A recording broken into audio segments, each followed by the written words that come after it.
Caríssimos irmãos, caríssimas irmãs, boa noite a todos. Então, boa noite é muito fraco. Boa noite, que bom. Sejam todos bem-vindos à nossa casa de acolhimento e de oração. Aqueles que estão vindo pela primeira vez, é uma felicidade muito grande para nós recebê-los, né? Aqui nós somos uma casa, neste momento, de um acolhimento ecumênico. Aqui nós acolhemos irmãos de todas as doutrinas, inclusive aqueles que não têm doutrinas nenhuma, porque aqui é um acolhimento fraterno. O tema da nossa reflexão de hoje, e como eu disse já alguns que já conhecem a minha maneira de elaborar os temas, graças a Deus, inspirado pela espiritualidade que acompanha o nosso trabalho, e todo esse trabalho aqui, é como ser feliz. É uma pergunta que todos nós nos fazemos, é um objetivo que todos nós buscamos. Sabe por quê que todos nós temos esse desejo ardente de ser feliz? Porque nós fomos programados para ser felizes. Deus, quando nos criou, Ele nos programou para ser seres iluminados, perfeitos e, consequentemente, felizes. Mas então, por que eu não sou feliz? Porque você ainda não é perfeito. Porque você ainda tem que caminhar muito ainda para chegar ao estágio de ser iluminado. Por isso, Ele nos tornou imortais. Por isso Ele nos criou imortais. Então, se nós somos imortais, cabe a nós acelerarmos esse crescimento ou não. Então, para iniciarmos a nossa reflexão de hoje, eu fui buscar um poema de Fernando Pessoa, que, em suas palavras, é uma síntese da nossa reflexão de hoje. E Fernando Pessoa nos diz: posso ter defeitos, viver ansioso e ficar irritado algumas vezes, mas não me esqueço que a minha vida é a maior empresa do mundo e que eu posso evitar que ela vá à falência. Ser feliz é reconhecer que vale a pena viver, apesar de todos os desafios, todas as incompreensões e períodos de crise em que passamos. Ser feliz é deixar de ser vítima dos problemas e se tornar o autor da sua história. É atravessar desertos fora de si e ser capaz de encontrar um oásis no recôndito da sua alma. Ser feliz é não ter medo dos próprios sentimentos, é agradecer a Deus a cada manhã pelo milagre da vida. Ser feliz é saber falar de si mesmo, é ter coragem para ouvir um não e ter segurança para receber uma crítica, mesmo quando injusta.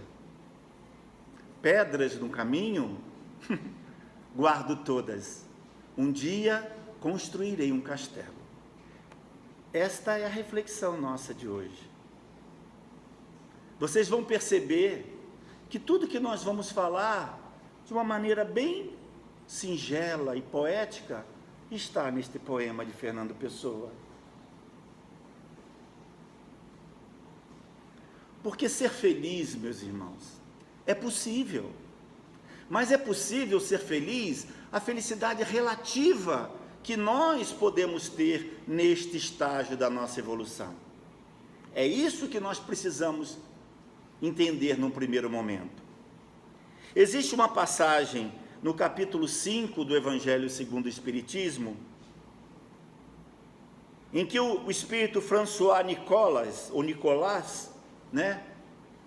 ele diz o seguinte: sendo assim, aqueles que pregam que a terra é a única morada do homem, que somente nela e numa única existência lhes é permitido alcançar o mais alto grau de felicidade que a vida lhe possa proporcionar, iludem-se e enganam aqueles que os escutam.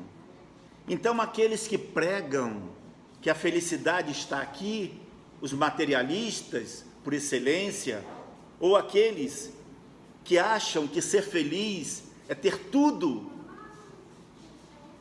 e evidentemente esse ter tudo está basicamente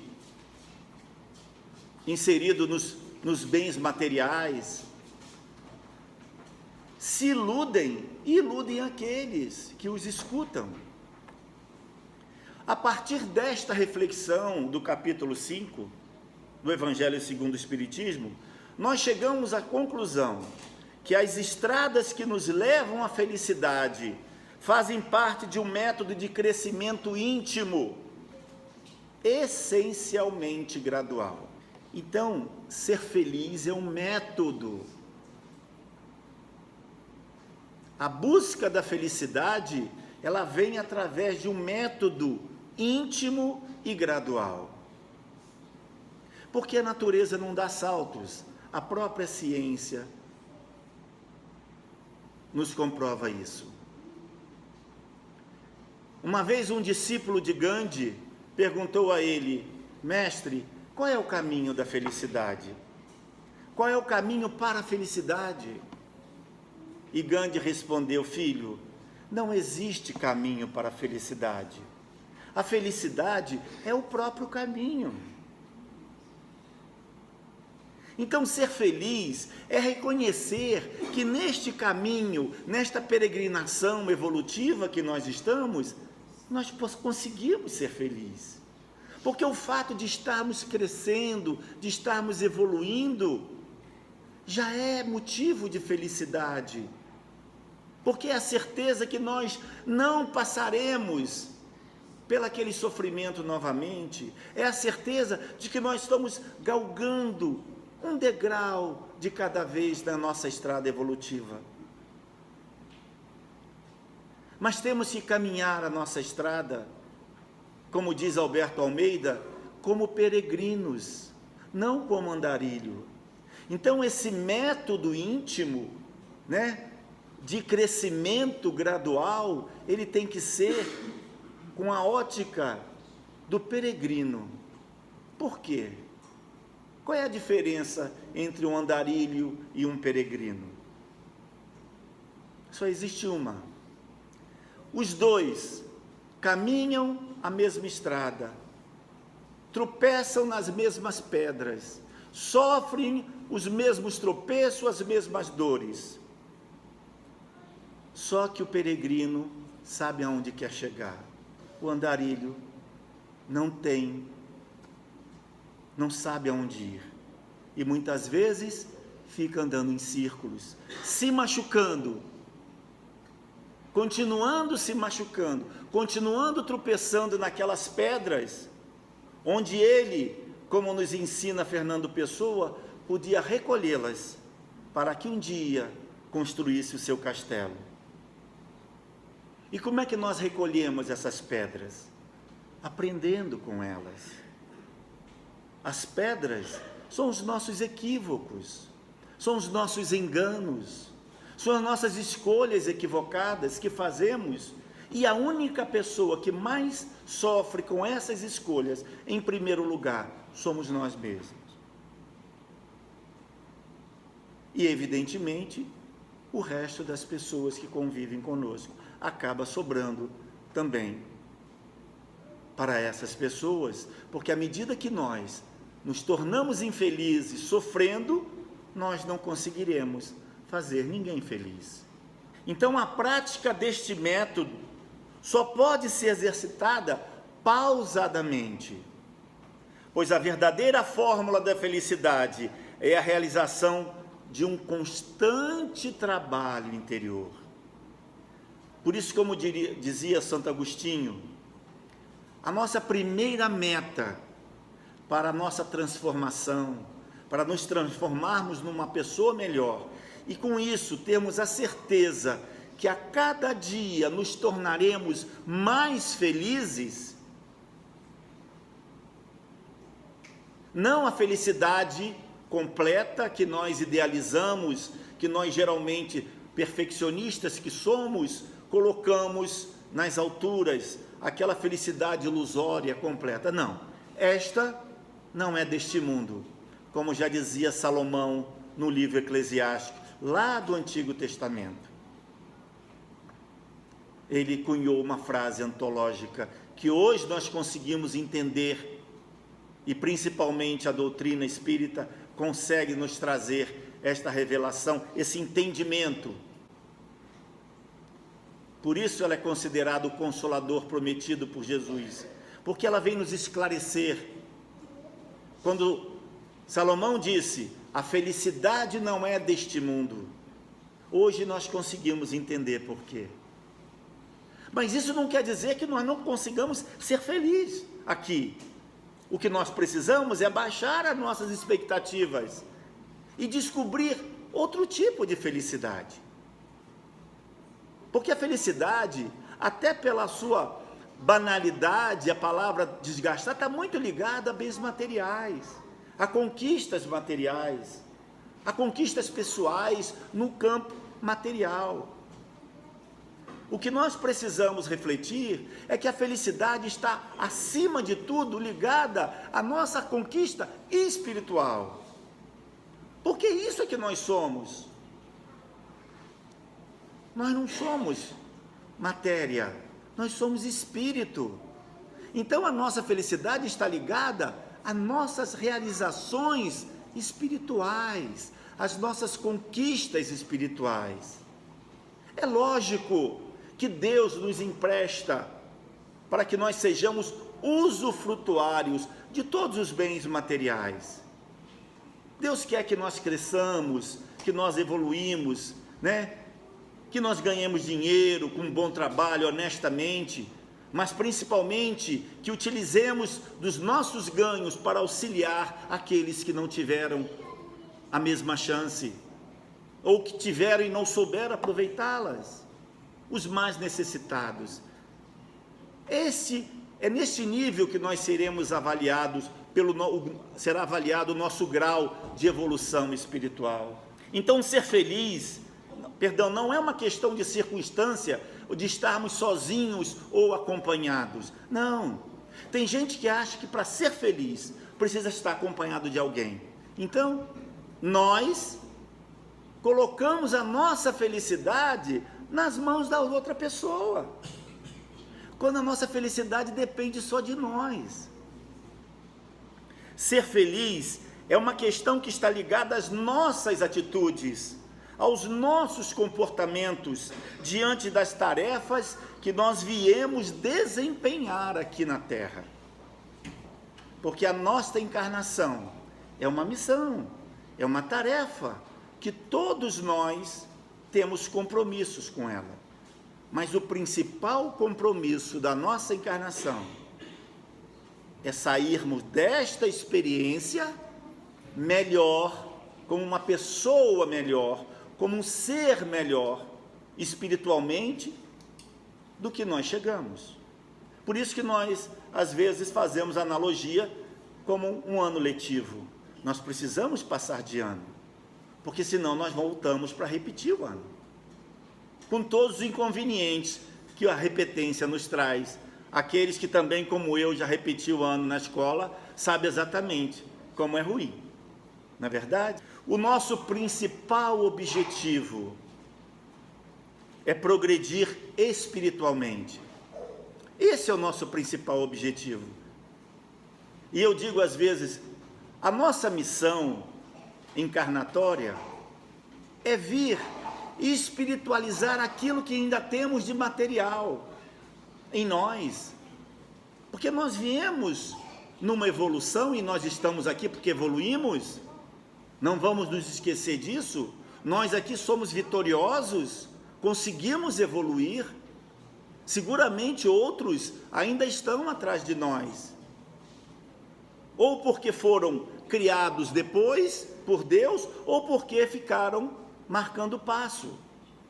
Mas como diz Emmanuel, a estrada do crescimento é como uma fila indiana, um na frente dos outros, depende do seu estágio evolutivo. O importante é você continuar caminhando. Então, esta caminhada, esse progredir, é como eu disse antes, você precisa fazer dia a dia, com pequenas metas.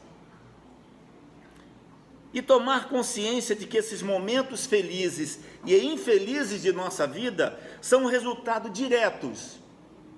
Isso é importante. A conscientização do que os momentos felizes, porque também nós somos vitoriosos, e os momentos infelizes são resultados diretos das nossas escolhas, distorcidas ou não. Como consequência, por acreditarmos que cabe unicamente a nós a responsabilidade, por exemplo, da felicidade dos outros, acabamos nos esquecendo da nossa própria felicidade. Esquecendo de nós mesmos. É aquilo que eu citei antes. Muitas vezes nós colocamos ou a nossa felicidade nas mãos dos outros, ou queremos administrar a felicidade dos outros. E como consequência disso, não administramos, não dirigimos e não conduzimos os nossos próprios passos. Muitas vezes nós nos responsabilizamos por deveres que não são nossos e assumimos compromissos que pertencem ao livre-arbítrio do outro. O nosso erro começa quando nos preocupamos demais com as outras pessoas e deixamos de segurar as rédeas das nossas decisões e dos nossos caminhos. Como disse Fernando Pessoa, veja só que sempre o poema vai sintetizar, quando ele diz que apesar de ter defeitos, saber que tem defeitos, apesar de viver ansioso e irritado algumas vezes, ele tem consciência que a vida dele é a maior empresa do mundo e que só ele é capaz de impedir que ela vá à falência. E lá tem um outro trecho que diz: ser feliz é deixar de ser vítima dos problemas e se tornar autor da sua própria história.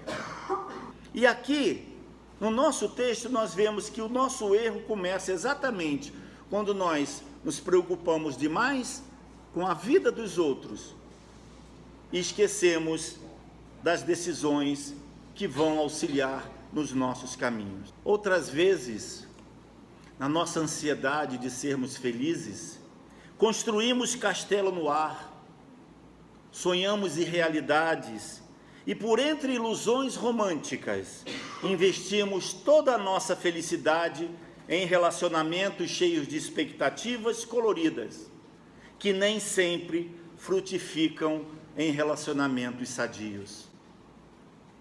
Ninguém pode nos fazer felizes ou infelizes. Somente nós mesmos é que regemos o nosso destino. Em seu livro Momentos de Saúde e Consciência, Joana de Ângeles, com a psicografia de Divaldo Franco, nos ensina que a decisão de ser feliz cabe somente a nós. Para fortalecer-nos e encorajar-nos nesta decisão, ela nos ensina e nos orienta que devemos ter em mente as seguintes afirmativas. E é importante que a gente tente gravar pelo menos alguma delas. E que façamos esse mantra nos momentos de reflexão. Diz Joana de Ângeles: o psiquismo divino flui através de nós. Vamos perceber o que é isso. O psiquismo divino, o fluido cósmico universal, que é Deus, que é essa força invisível em que nós estamos imersos nela. Por isso que Ele está sempre presente. Por isso que é fácil nos conectarmos com Ele a qualquer momento.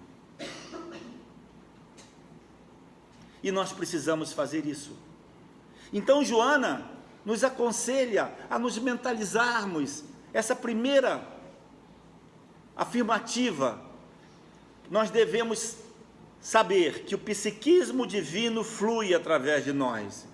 E a consequência disso é a segunda, quando ela diz: Deus sustenta-nos e conduz-nos em todos os dias de nossa vida, porque nós estamos imersos nele. E ela confirma na terceira, quando ela diz: há um fluxo e refluxo, ou seja, movimentos ondulares, há um fluxo e refluxo de força que nos percorre o ser e nos impulsiona para frente, e nos impulsiona para nós prosseguirmos em nossa caminhada evolutiva. E ela diz mais: de nós depende coordenar os movimentos, eleger a meta e avançarmos. Vejam, sempre depende de nós. Quando eu citei aqui Santo Agostinho, quando ele dizia em síntese que a grande meta dele era que no dia seguinte, ele fosse uma pessoa melhor do que havia sido no dia anterior. Então, depende de nós coordenarmos os movimentos de crescimento, elegermos a nossa meta e avançarmos sempre.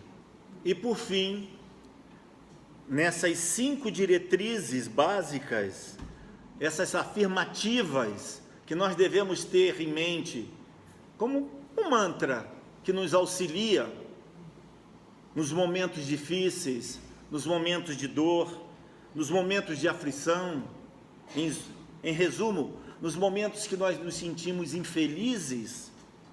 Joana nos diz: submetendo-nos a esta força vital, tudo nos torna acessível, e assim poderemos chegar ao bom termo das nossas aspirações de paz. Então, assim sendo, sucessos ou insucessos são consequências de nossas atitudes construtivas ou destrutivas.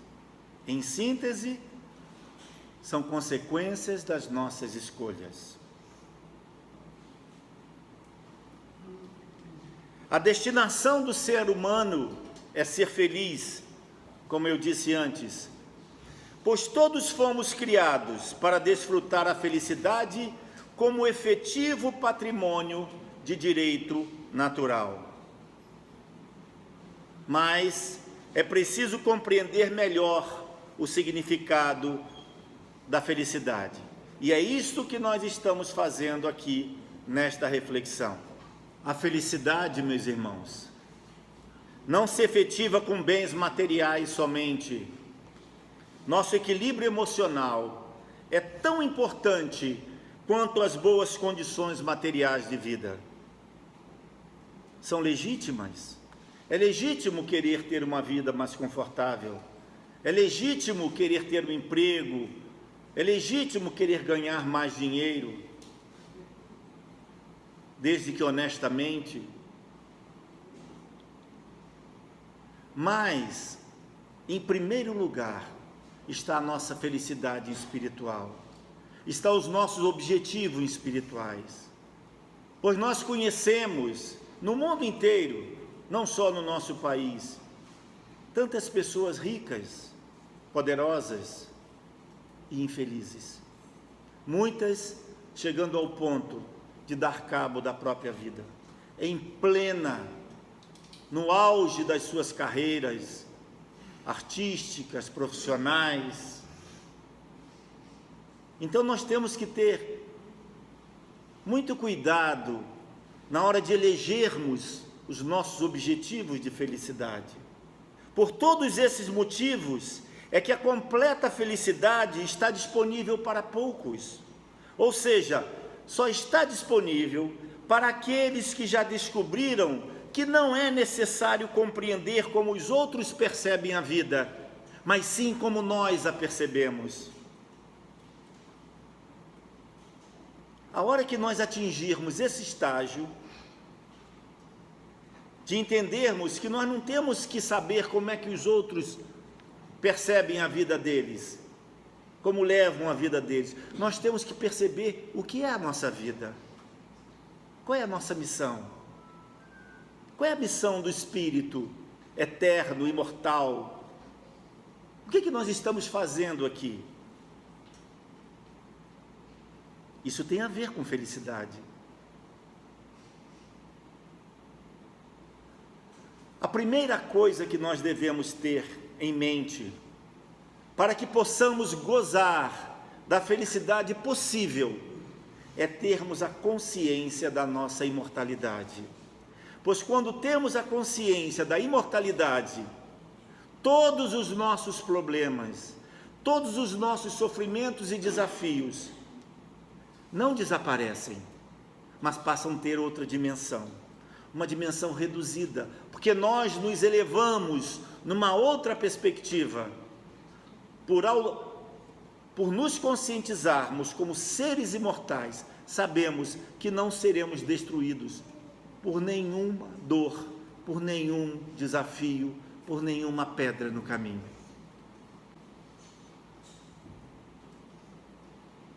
Então, como muda a perspectiva da nossa vida a partir do momento que nós nos conscientizamos que nós somos imortais? E dessa forma, nos conscientizamos de que cada criatura tem uma maneira única de ser feliz. É outra coisa que muitas vezes nos leva à infelicidade, é querer que a outra pessoa seja feliz da nossa maneira de ver a vida, da nossa maneira de encarar a felicidade. Cada pessoa tem sua maneira de ser feliz. Para ser feliz, basta entender que a felicidade dos outros é também a nossa felicidade, pois fazemos parte de uma única família. Todos somos filhos de Deus. Todos estamos sob a proteção divina e formamos esta família única universal, da qual, conforme as afirmações evangélicas, as afirmações de Jesus, nenhum filho se perderá. Não tem consolo maior do que esse. Nenhum de nós se perderá. Nosso Pai, que é amor infinito, não permitirá isso. Por quê? Mais uma vez, porque nós estamos imersos nele. Ele está aqui, onde nós estivermos. E essa questão de olhar o próximo com esse amor fraterno, universal, desta família universal a qual nós fazemos parte, impede que muitas vezes, por exemplo, nós culpemos o cônjuge, um amigo ou uma situação pela insatisfação da nossa alma. Normalmente pensamos que se os outros se comportassem de acordo com os nossos planos e com os nossos objetivos, tudo seria perfeito. Mas não é assim. Nós somos indivíduos. Nós somos ser individual. Cada um de nós tem a sua missão, tem a sua felicidade, tem a sua busca de perfeição, tem seu caminho a seguir. É por isso que muitas vezes a afirmativa de que nós não precisamos de ninguém para ser feliz, aparentemente pode parecer uma arrogância, mas não é. É claro que nós devemos ser amorosos, ser tolerantes, amar o próximo, seja esse próximo o nosso cônjuge, os nossos filhos, o nosso amigo, o nosso vizinho, o nosso irmão em Deus. Mas nós não poderemos, não conseguiremos amar efetivamente a esta outra pessoa da maneira como Jesus nos pediu, com amor verdadeiro, com amor que perdoa, um amor indulgente, o amor que compreende as limitações, o amor que projeta no outro aquilo que você também é, limitado, passível de erro, perfeccionista. Então, para que você consiga fazer essa projeção e amar verdadeiramente o outro, primeiro você tem que se amar. Porque como você vai perdoar alguém se você não se perdoa aos seus equívocos? Então, se amar primeiro, para depois amar o próximo, neste sentido, neste contexto, não é egoísmo. Egoísmo é querer que todo mundo nos ame. Isso é egoísmo. Nos amar primeiro, para depois termos a capacidade de amar o próximo, de perdoar o próximo, é autoconhecimento, é autotransformação, é entender que o próximo, assim como nós, está sujeito a falhas, está sujeito a equívocos e merece, assim como nós, todo o perdão, toda a compreensão, toda a tolerância e todo o amor. Este é o amor que o Cristo nos ensinou. A verdadeira felicidade, meus irmãos, dispensa rótulos, e nosso mundo seria mais repleto de momentos agradáveis se olhássemos as pessoas sem limitações preconceituosas. Se a nossa forma de pensar ocorresse de modo independente e se avaliássemos cada indivíduo, como eu falei, como uma pessoa singular, como uma pessoa única, como um universo, é um microcosmo de Deus. Cada um de nós é um microcosmo de Deus, porque nós somos o reflexo de Deus. Nós temos a centelha da luz divina, o DNA de Deus. É a luz dele que habita em nós. Nossa felicidade baseia-se numa adaptação satisfatória à nossa vida social, à nossa vida familiar, à nossa vida emocional, à nossa vida espiritual, sim, principalmente, bem como numa capacidade de nos ajustarmos às adversidades que a vida nos traz, das pedras que Fernando Pessoa falou no poema que eu li no início da reflexão. Olhar essas pedras e recolhê-las, e como disse o poeta, guardá-las para um dia construirmos um castelo, construirmos uma morada, né?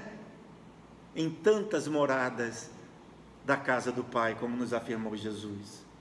É construirmos um objetivo. Esse castelo é uma metáfora de construirmos uma pessoa melhor, de nos reconstruirmos, de nos transformarmos. Felicidade não é simplesmente a realização de todos os nossos desejos, como muitas vezes nós pensamos. É, antes disso, a noção de que podemos nos satisfazer com nossas reais possibilidades e com o que já possuímos. Aí está a questão. Muitas vezes nós achamos que só seremos felizes quando realizarmos todos os nossos desejos. E aí, primeiro, Salomão em Eclesiásticos já disse no Antigo Testamento, e eu vou repetir a frase: a felicidade não é deste mundo. E os nossos mensageiros espirituais, disse a Kardec, quando ele lhe perguntou: é possível o homem ser feliz, ter uma felicidade, ser feliz aqui na terra? E os nossos espíritos mensageiros disseram: sim, é possível, desde que seja uma felicidade relativa. Relativa com o quê? Com o nosso grau de desenvolvimento espiritual. E nós temos que ter consciência disso. Isso é autoconhecimento, é saber das nossas limitações. Então não vamos criar castelos no ar, porque não temos asas ainda para voar. Vamos aguardar um outro estágio.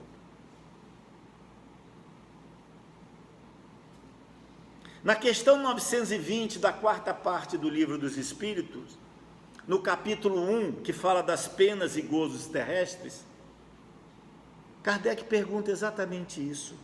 Pode, de uma outra forma, ele faz a mesma pergunta: pode o homem gozar de completa felicidade na terra? É uma outra pergunta, é uma outra questão que ele volta a este mesmo tema. E os espíritos respondem de uma maneira mais profunda. Vou repetir a pergunta de Kardec: pode o homem gozar de plena felicidade na terra? E os espíritos respondem: não. Por isso que a vida lhe foi dada como prova ou expiação.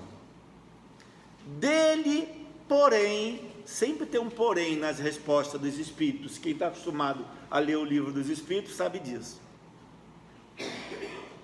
Então ele diz: não é possível gozar completa felicidade na terra.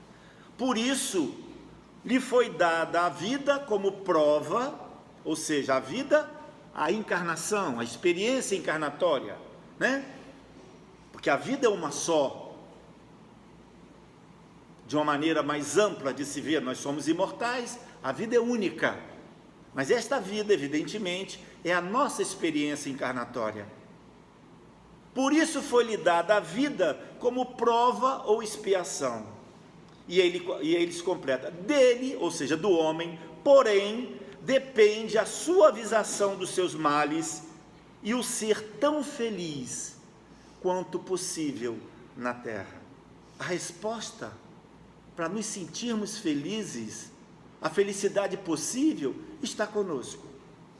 Vale a pena relembrarmos aqui qual o conceito da visão espírita das palavras expiação e prova. Sim, eu sei que aqui temos espíritas, mas também temos pessoas que não estão habituadas à doutrina, não têm um conhecimento.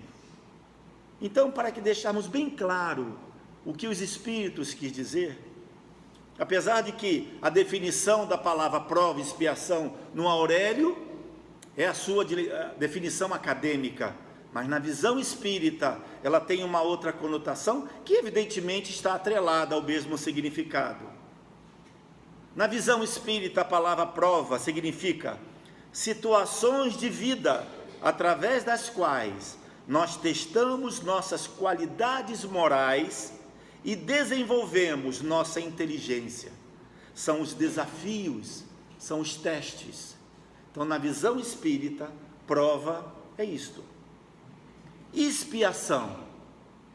Expiação são situações de vida através das quais nós reparamos erros cometidos no passado, corrigimos o que fazemos de errado e, ao mesmo tempo, que nos desenvolvemos com a dor bem suportada que a expiação nos traz.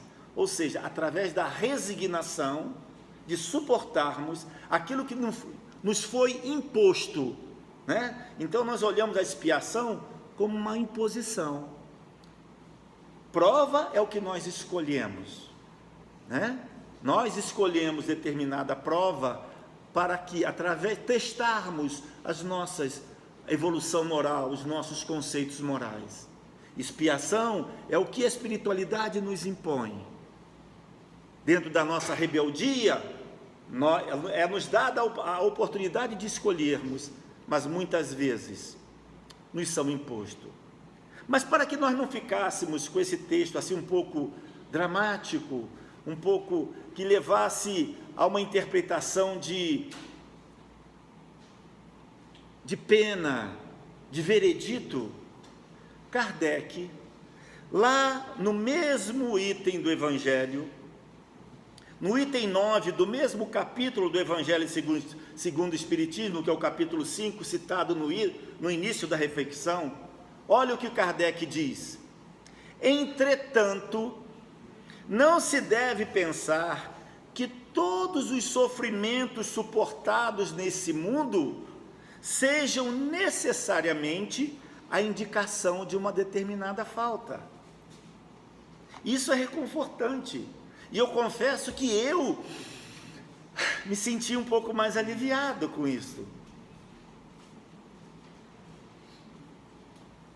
Então Kardec olha, é muito importante, eu vou repetir porque é muito importante, principalmente aqueles que leem o Evangelho e levam ao pé da letra, né? E tem que levar, mas às vezes passa, porque quando fala em expiação, fala em prova, a gente já entra na nossa culpa e já baixamos a cabeça como réu confesso.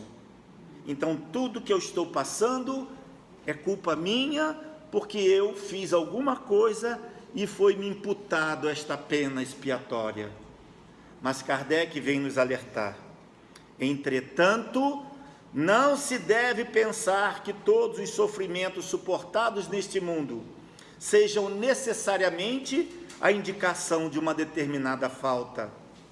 São, olha a importância dessa palavra, na maioria das vezes, provas escolhidas pelo próprio Espírito para concluir sua purificação e apressar o seu progresso. Então, meus irmãos, quando estiverem sofrendo, além daquelas todas afirmativas que Joana nos auxiliou, porque são essas palavras que nos auxiliam a tocar a nossa vida, que nos fortalece, lembra-se dessa principal. Pensem que muitos desses sofrimentos que nós estamos passando foram escolhas nossas, para nos aprimorarmos, para colocarmos em prova as nossas qualidades morais.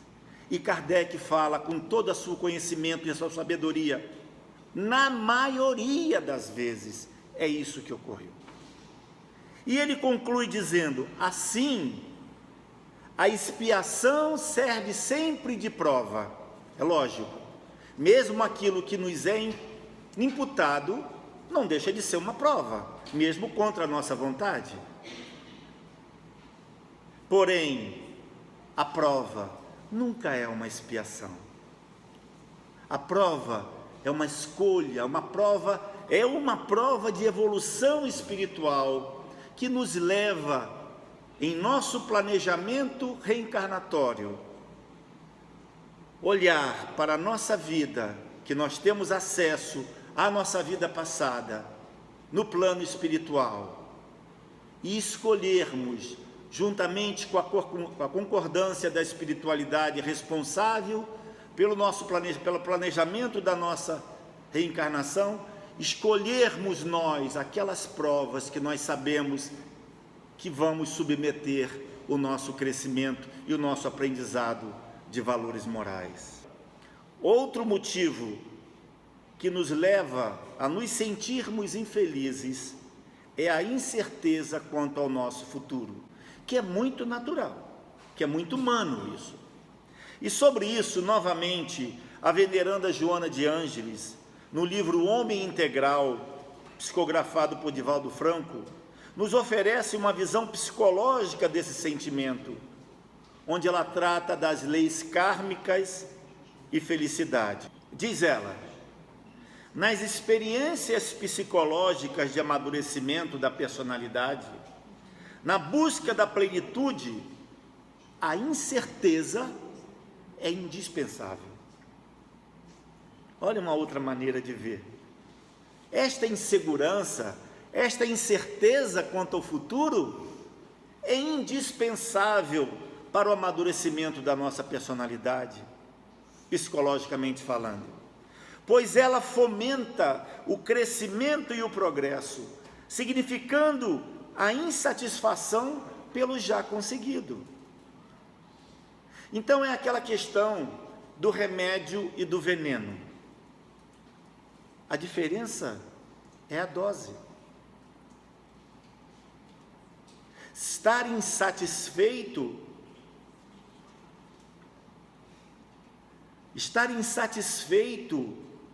com a sua situação,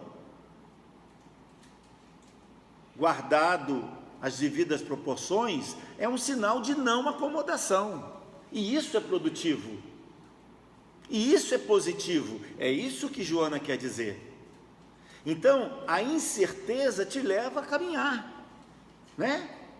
A certeza significaria, nesse sentido, a cessão de motivos e experiências que são sempre renovadoras, facultando a ampliação dos horizontes do ser e da vida.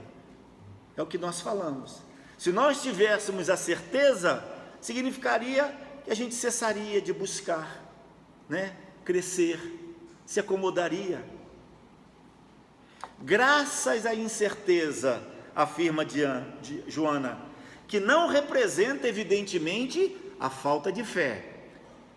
Essa incerteza não é falta de fé. Nós temos que ter fé de que tudo vai dar certo, de que Deus está conosco, de que nós seremos vitoriosos.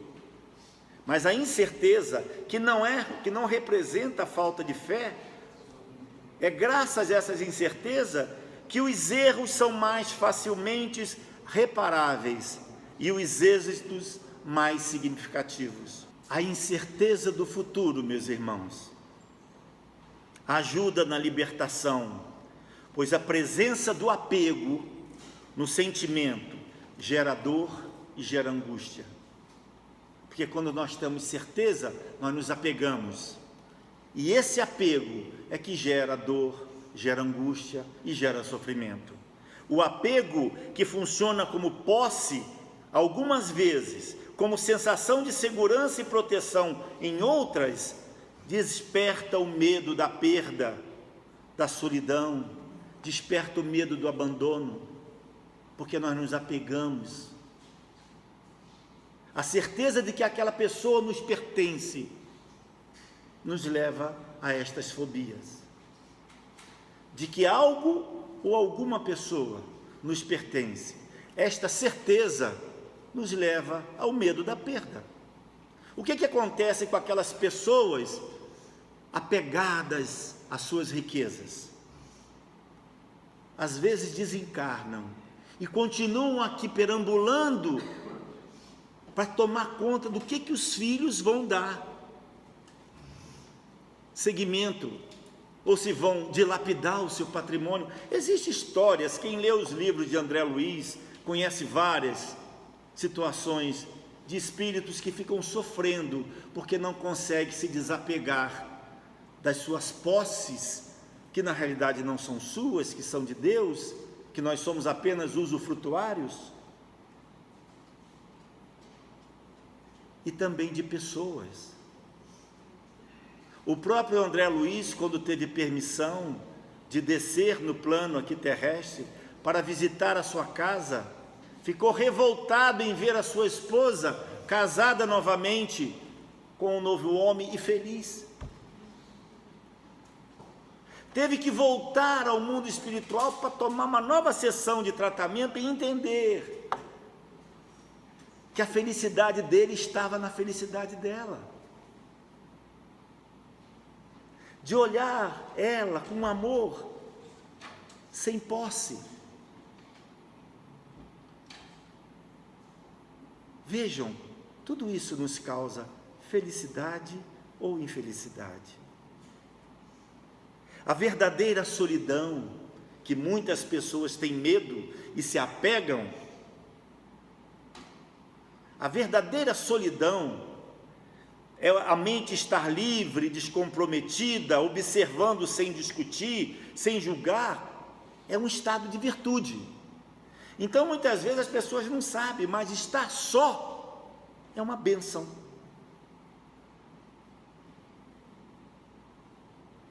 Mas nesse estado onde a mente está livre, descomprometida, observando a vida, sem discutir. É por isso que eu gosto de uma oração de São Francisco, esta verdadeiramente de São Francisco, que ele fazia, rezava assim: Pai, acalme meus nervos, sossegue meu espírito e libere as minhas tensões, enchendo o meu ser de silêncio e de serenidade. Não precisa mais do que isso. Então, a mente estar livre, descomprometida, observando sem discutir e sem julgar, é a mente estar em contemplação. Esta solidão é altamente benéfica.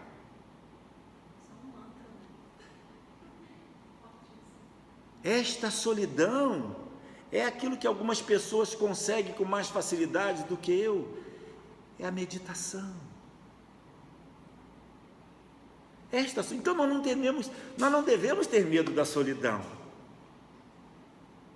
Vejam, por isso e por outros, tantas coisas que nós já refletimos aqui hoje, nós só precisamos de nós para sermos felizes. Não que nós não necessitamos dos outros em nossa vida, não é isso.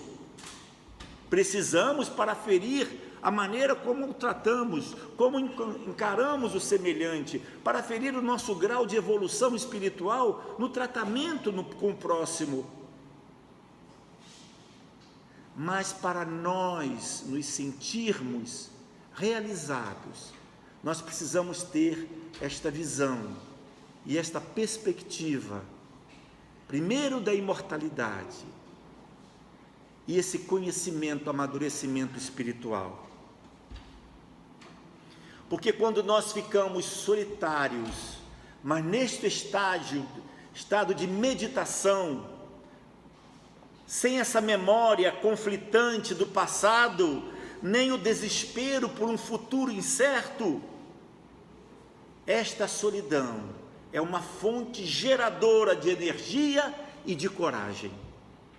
É aí que nós reabastecemos, que nós recarregamos as nossas baterias para seguirmos adiante.